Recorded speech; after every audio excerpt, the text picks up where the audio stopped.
to the issue of assisted death. It remains hugely controversial the world over. Well, today in the UK is the last day in a case where a terminally ill man is challenging the ban that exists in this country. Meanwhile, in Canada, there's a very public debate about whether the law which allows assisted suicide for those with terminal illness should be extended to those with mental illnesses. It comes after the high-profile case of Adam Maier-Clayton, who took his own life in April. He had a mental condition which caused his body to feel severe physical pain and had been fighting for the right to die in Canada. Well, the BBC has been to meet Adam's family. Here's his story. My son deserved to die with dignity, with his family and his friends beside him. Dad, he says, I've run out of time. You'll get up one morning, I'll be gone.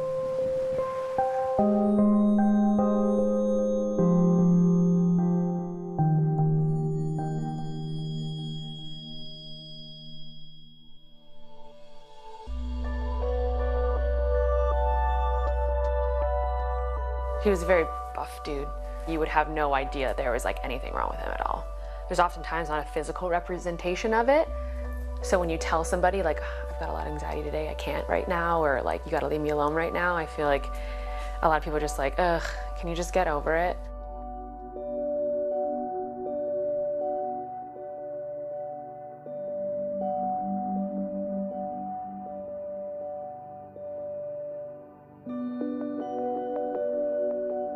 It's not your typical mental disorder like bipolar disorder or psychosis, schizophrenia, etc. It's just this manifestation of physical pain that is being caused by my brain. He says it's behind my eyes, it's in my forehead, it's through my head, my neck, my chest, okay, all down my back. And it's agonizing pain. It's like I'm being burned alive. He knew that there was no cure, that modern science, modern medicine isn't there yet. And so, you know, we came to realize that every time we had a conversation with him, it might be our last.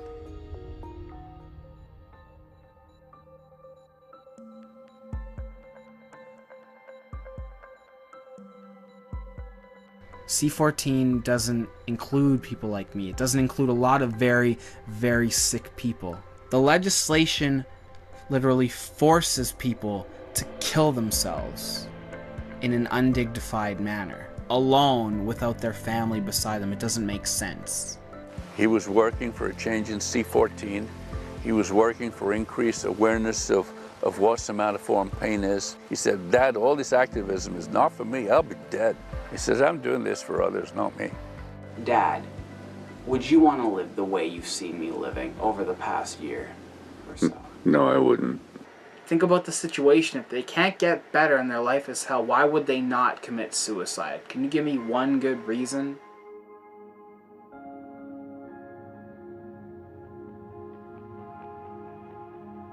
My son had to slink away in the middle of the night, after midnight, after his dad had gone to sleep, getting into his car, driving down the expressway to meet his fate. My son dies all alone in a motel room without anyone there. No friends, no family, nobody. Graham and I could not be there. We would have been potentially criminally prosecuted for aiding and abetting. I don't think he had any other choice. It was his own decision.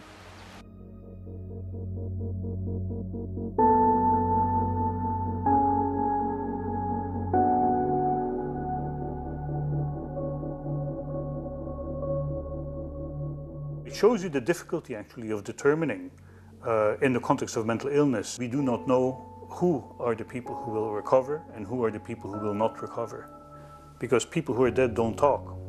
We need to be careful not to provide an out to tough situations. Physicians are human and they can feel like they're failing when suffering persists. When Adam Maier-Clayton committed suicide, I personally was concerned about how commentators, advocates jumped on the occasion of this tragedy to attack the legislation.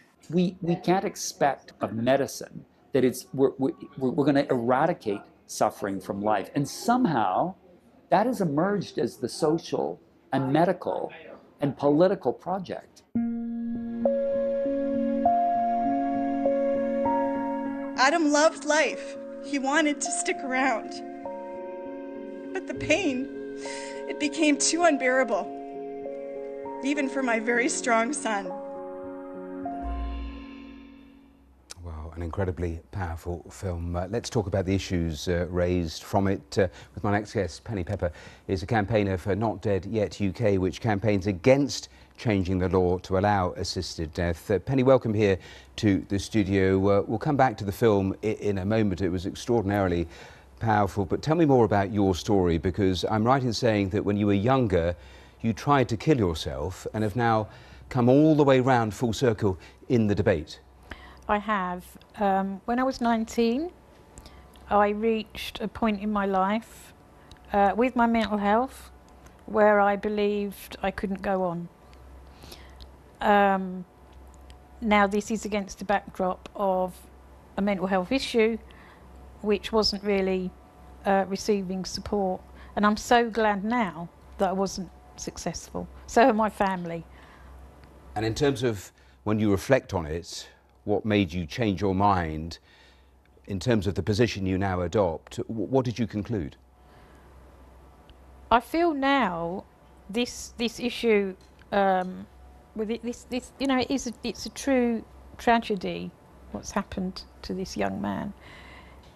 For me, it reflects that we need to look at how we support and address mental health issues globally, and continue to develop understanding and much more powerful support programs and perhaps medication. But we really need to avoid the dangerous precedent of making suicide available, assisted suicide, sorry, easily available for those with mental health issues. People with disability quite often are alarmed about this whole issue of right to die. Tell me why the alarm? I think, first of all, many of us who have, you know, long-term conditions that may also be life-threatening. I was told I was going to die. My mum was told I would die by the age I was 20. I've been in the NHS system, the lovely NHS system, since I was 2 years old. It's full of wonderful human beings, but also not so nice human beings. I've always come across people saying, you would be better off dead.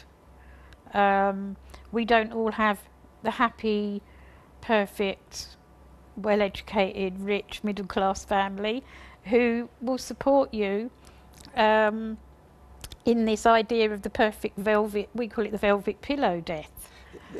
There's a lot to be said about support, there's a lot to be said about palliative care, but the case that's going on in the UK courts involves a man called Noel Conway, who says he feels entombed by his motor neuron disease. This is not an issue that we saw in that film about mental health issues. This is a terminal illness, and he feels he has the right to decide on when he should die, how he should die. Where is he wrong in that? I think, well, he's right to hold. It's his choice to hold those views. What we're saying at Not Dead Yet is we shouldn't change the law to make it easier for a clinician, a doctor, to kill you. We get attacked time and time again about the slippery slope. Oh, there is no slippery slope. There most certainly is. If you look at other countries that have taken this move, it starts off with terminally ill people and it slowly widens. Well, let me ask you specifically on that, because there are countries that allow, and it's legal for assisted suicide, the Netherlands, Switzerland, Colombia, Japan. In those countries, given what you say you fear if the law changes, what happened, in your view, that in those countries that backs up your thrust? Well, for instance, Oregon's a good case in point, where if you look at some of the statistics around Oregon, which now is practically, with the pressure on the American healthcare system, such as it is, it's being offered as a way out of just chronic condition. Take a pill. Also in Oregon, one of the key issues is that people tend to feel that they want to end their lives because they're either a burden or they're worried about loss of dignity. That's not the same as a fear of extreme suffering from terminal illness. So that's already existing. Some countries are already allowing supported killing for children, euthanasia for children, I think the Netherlands and Belgium.